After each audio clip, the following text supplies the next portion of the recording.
Watch is worth more than £50 million was stolen in London alone last year. Another murder took place on the streets of London just a couple of days ago outside the Park Tower Casino, outside Salt Bay's mobile phone theft. Last year, the UK saw a huge rise in the number of items, including phones, being snatched out of people's hands, often by thieves using electric bikes or mopeds to ensure a quick getaway. Why, have we gone like this now? Because things were really bad in the 1930s. People were actually hungry. None of these people are hungry and have no bloody shoes. And yet them fellas in 1930, they didn't do it, did they? I grew up in the 30s with an unemployed father. He didn't riot. He got on his bike and looked for work, and he kept looking till he found it. The thing is, they lived in a world full of bloody fear. That's when I was officially told I was going to be flogged. They knew if they did the wrong thing, it'd be trouble. Stand clear! When a jury finds the accused guilty of wilful murder, the judge must sentence him to capital punishment. The prisoner is escorted out of the condemned cell into the execution chamber and is placed on a white chalk mark so that his feet are across the division of the trap. While my assistant is fastening up his legs, I draw a white cap over his head and place a noose round his neck. For the supreme crime, the supreme punishment should be reserved. And now they have no fear of anything. Excuse me, do you think it's all right not to pay? Lizzie, why do you go back to the barrier and pay? Do you want to go back and pay like everybody else? Do you think it's all right not to pay? Why don't you go back and pay? I think we've definitely gone too bloody soft. The judge told him he'd perpetuated the abuse of children.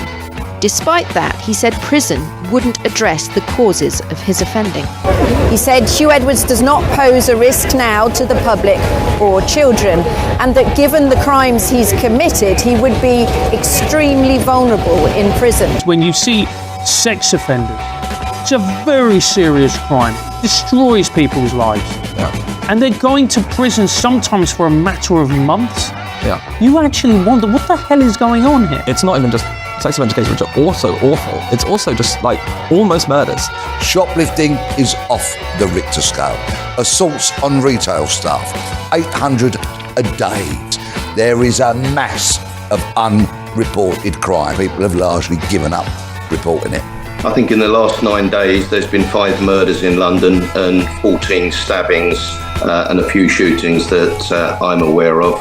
We are in, quite frankly, in many regards, lawless Britain. London has been now allowed to become lawless. In response to the growth in teenage law-breaking, the government instituted a scheme 2 years ago to deter young delinquents from a career in crime. A short, sharp shock.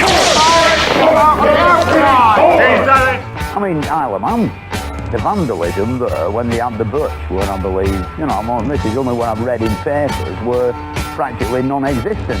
Up to 12 strokes can be awarded, and one youth who received 3 for a serious assault and who refused to be interviewed told ITN, "It'll make me think twice in future." Can't do it no more, because the common market says so. Most Manx people thank the Birch for their low violent crime figures, which have even fallen for 3 years running. So now, with their Birch under attack from the Commission in Strasbourg as a degrading punishment, islanders have signed a petition in droves to defend it. Now they have no respect for nothing.